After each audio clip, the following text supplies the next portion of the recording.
इस मूवी की स्टार्ट में हम एक शख्स को देखते हैं जिसका नाम गौर होता है। गौर के साथ उसकी बेटी भी मौजूद होती है। वो दोनों ही रेगिस्तान में मुसलसल आगे बढ़ रहे होते हैं। वो दोनों काफी ज्यादा थके हुए थे और साथ ही वो काफी दिनों से भूखे और प्यासे भी थे, लेकिन इसके बावजूद भी उन दोनों ही लोगों को गॉड यानी ईश्वर पर पूरा विश्वास था कि ईश्वर उनकी मदद जरूर करेंगे। वक्त गुजरता जाता है और अब वो टाइम आ गया होता है जब गौर की बेटी भूख और प्यास की वजह से मर जाती है, लेकिन इसके बावजूद भी उनकी मदद करने कोई भी ईश्वर वहाँ पर नहीं आता है। गौर अपनी बेटी की मौत से काफी ज्यादा दुखी था, लेकिन इसके बावजूद भी वो ईश्वर के प्रति अपना विश्वास कम नहीं होने देता है और वो ईश्वर को रिमेम्बर करते हुए अपनी बेटी की कब्र के पास लेट जाता है। बाद में जब गौर की आंख खुलती है तो उसे सामने कुछ नजर आता है और जब वो उसके करीब जाता है तो उसे वहाँ पर बहुत सारा पानी और खाना मिलता है, जिसे देखकर गौर काफी ज्यादा खुश होता है और उसे लगता है कि ईश्वर के दिए हुए इम्तिहान में वो पास हो गया है, जिस वजह से गॉड ने खुश होकर उसे ये सारी चीजें प्रोवाइड कराई है।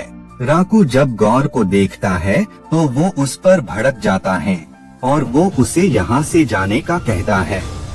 गौर ईश्वर को सारी बात बताता है कि कैसे इतनी सारी प्रॉब्लम्स को फेस करने के बावजूद भी उसने ईश्वर के प्रति अपना विश्वास कम नहीं होने दिया। राकू उसे बताता है कि सारी चीजें जो तुम देख रहे हो वो सब उसके लिए हैं, क्योंकि उसने नेक्रोस्वार्ड के मालिक को खत्म कर दिया है और इसी खुशी में उसने ये दावत रखी है।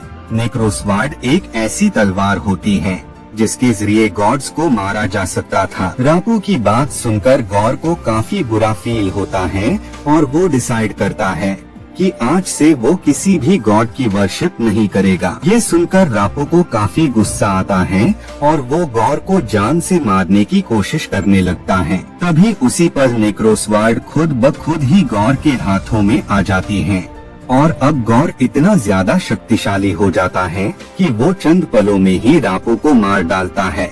इस इंसिडेंट की वजह से गौर सभी देवताओं को बुरा समझने लगता है और अब वो डिसाइड करता है कि वो सभी देवताओं को खत्म कर देगा। इधर हम थॉर को देखते हैं जो कि गार्डियंस के साथ मिलके अलग अलग प्लैनेट्स पर जाकर बुरे लोगों से लड़कर अच्छे लोगों की हिफाजत किया करता था, लेकिन इसके बावजूद भी थॉर अपनी लाइफ में काफी अकेला महसूस कर रहा होता है, क्योंकि उसकी जो दोस्त यानी जेन फॉस्टर थी वो भी अब उससे सेपरेट हो गई थी। ऊपर से थॉर ने काफी सारे लोगों को खोया होता है, अपनी मॉम, डैड और भी बहुत कुछ। इस वजह से थॉर का कहीं भी मन नहीं लग रहा होता है, वो काफी बेचैन होता है। इन सब के बावजूद भी थॉर ने अपनों के लिए लड़ना, उनकी हिफाजत करना नहीं छोड़ा होता है। वो मुसलसल लोगों की हेल्प करता ही रहता था। इसी दरमियान में थॉर ने अपनी बॉडी का वेट भी काफी ज्यादा लूज कर लिया होता है और अब वो बिल्कुल पहले की तरह हो गया था। इन सब वाक्यों के बावजूद भी थॉर के ज़हन में सिर्फ एक ही शख्स का नाम आ रहा था और वो शख्स जेन फॉस्टर थी। इधर हम मिडगार्ड यानी अर्थ को देखते हैं, जहाँ पर जेन फॉस्टर को लाइलाज बीमारी यानी कैंसर हो गया था और अब उसकी जिंदगी यानी लाइफ में काफी कम टाइम होता है, क्योंकि इतने ज्यादा इलाज के बावजूद भी सभी डॉक्टर्स ने हाथ खड़े कर दिए होते हैं कि अब उसके पास काफी कम वक्त बचा हुआ है। उसी बीच जेन फॉस्टर को बुक मिलती है जिसमें थोर के हैमर यानी म्यूनियल के बारे में सारी इंफॉर्मेशन थी। जेन को ये फील होता है कि अगर उसे म्यूनियल मिल जाए तो उसका कैंसर भी ठीक हो जाएगा और वो वापस से पहले जैसे हो जाएगी, क्योंकि म्यूनियल को जितने भी लोगों ने उठाया होता है उनकी कमजोरी खत्म हो जाती है और वो काफी ज्यादा शक्तिशाली हो जाते हैं। इन्हीं सब बातों की वजह से जेन म्यूनियल की सर्च में न्यू एसगार्ड में चली जाती हैं। वहाँ पर जेन को म्यूनियल काफी खराब कंडीशन में मिलता है, लेकिन कुछ वक्त बाद ही उसमें मूवमेंट शुरू हो जाती है। इधर हम थोर को देखते हैं जो कि गार्डियंस के साथ होता है। उसे पता लगता है कि काफी सारे प्लैनेट्स से हेल्प यानी मदद के मैसेजेस आ रहे हैं। उन्हीं मैसेज में थोर अपनी पुरानी दोस्त को देखता है जो कि किसी शख्स से लड़ते वक्त काफी ज्यादा इंजर्ड हो गई थी। ये देखकर थोर उस प्लैनेट पर जाकर उसकी हेल्प करने का डिसाइड करता है। इसके बाद थोर स्टोन ब्रेकर और अपने साथी के साथ उस प्लैनेट की तरफ निकल जाता है। वो शख्स उसे बताती है कि गॉर नाम का शख्स काफी ज्यादा खतरनाक और पावरफुल है।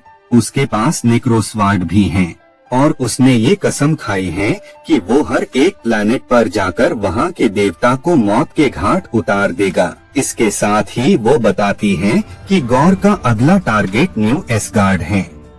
इधर गॉर उस प्लेस पर आ गया होता है और वो उस स्वॉर्ड से काफी सारे मॉन्स्टर्स को बनाता है, लेकिन इससे पहले कि वो मॉन्स्टर बच्चों को हार्म पहुंचा पाते, उससे पहले ही वहां पर स्टॉर्मब्रेकर के साथ थोर आ जाता है और वो गॉर और उसके लोगों पर अटैक कर देता है। थोर अपने वेपन की हेल्प से मुसलसल उन लोगों पर अटैक्स करता जा रहा था। उसी दौरान ही वहाँ जेन फॉस्टर यानी माइटी थोर की एंट्री होती है, जिसके हाथ में थोर का पुराना वेपन भी होता है। थोर जेन को देखकर काफी ज्यादा हैरान होता है, लेकिन इसके साथ ही वो काफी खुश भी होता है और अब वो दोनों मिलकर गॉर और उसके लोगों से लड़ने लगते हैं। उसी फाइट में गॉर भी इनसे लड़ने आ जाता है, लेकिन वो यहाँ पर हारता हुआ नजर आ रहा होता है, जिस वजह से गॉर वहाँ से भागने का डिसाइड करता है।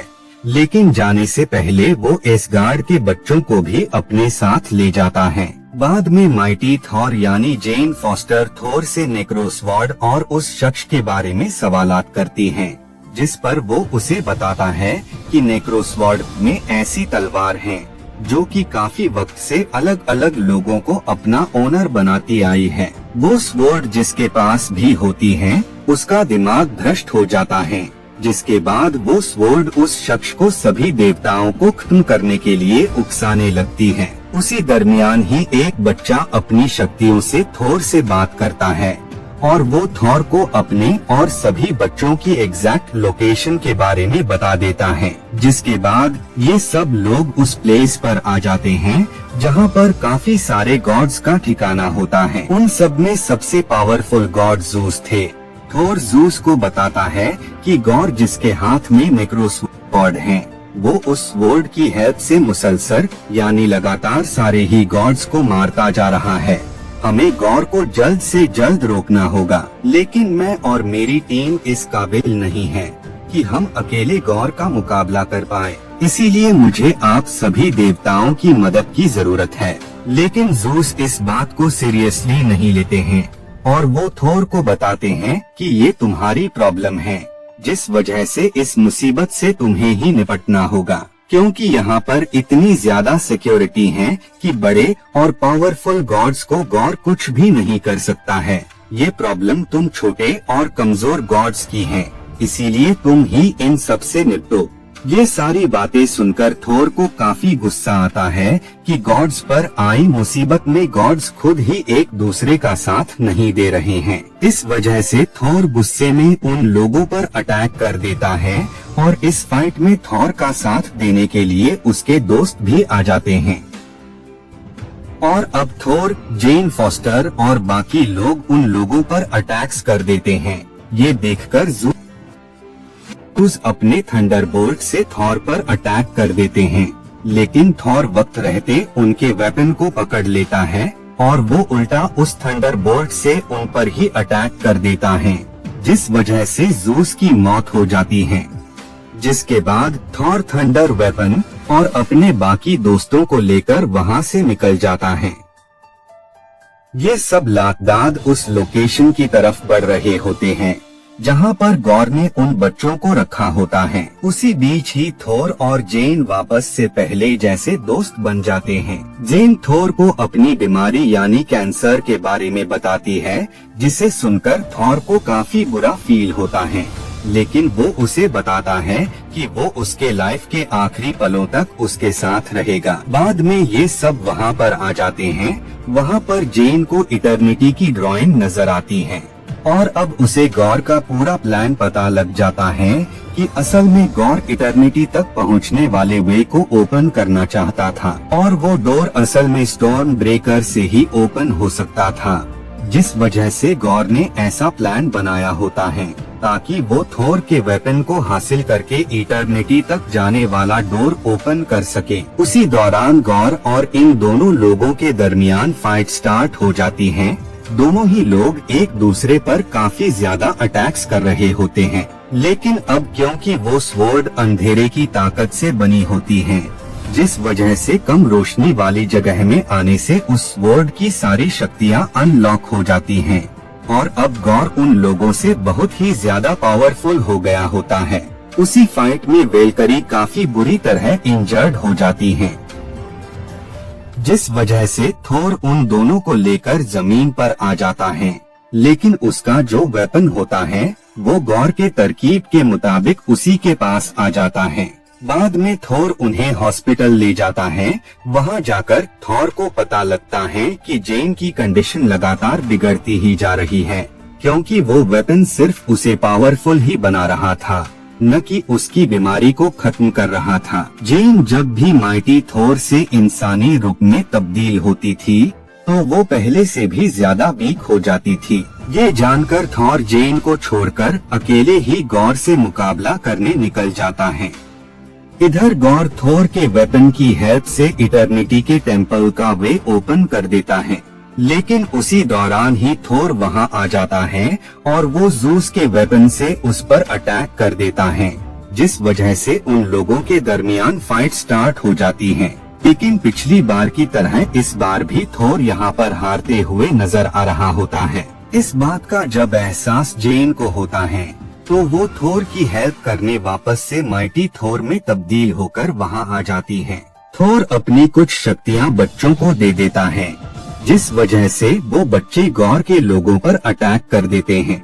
इधर थोर और माइटी थोर मिलकर गॉर पर अटैक कर देते हैं, जिस वजह से उन लोगों के दरमियान फाइट स्टार्ट हो जाती है। बाद में माइटी थोर उस स्वॉर्ड को डिस्ट्रॉय कर देती है, लेकिन इतनी ही देर में गॉर इटर्निटी के पास पहुंच जाता है। जेन और थोर उसे समझाने की काफी कोशिश करते हैं कि बदले की भावना उसे अंदर ही अंदर जलाकर राख कर देगी, जिस वजह से उसे इटर्निटी से अपनी बेटी को वापस से अलाइव करने का कहना चाहिए, क्योंकि लव के वे पर ही लोगों को सुकून और शांति मिलती है। ये सारी बातें सुनकर गॉर को अपनी बेटी की याद आने लगती है, जिस वजह से वो अपनी बेटी को वापस से अलाइव कर देता है। उसी दौरान ही जेन फॉस्टर की भी डेथ हो जाती है।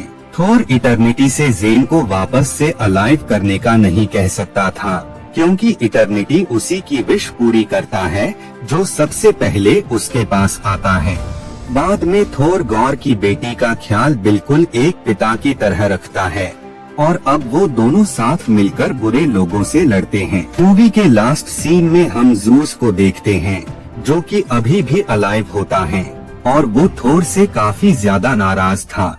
के पोस्ट क्रेडिट सीन में हम जेन फॉस्टर को देखते हैं, जो कि एसगार्ड के स्वर्ग में पहुंच गई होती है। और इसी के साथ ये मूवी यहीं पर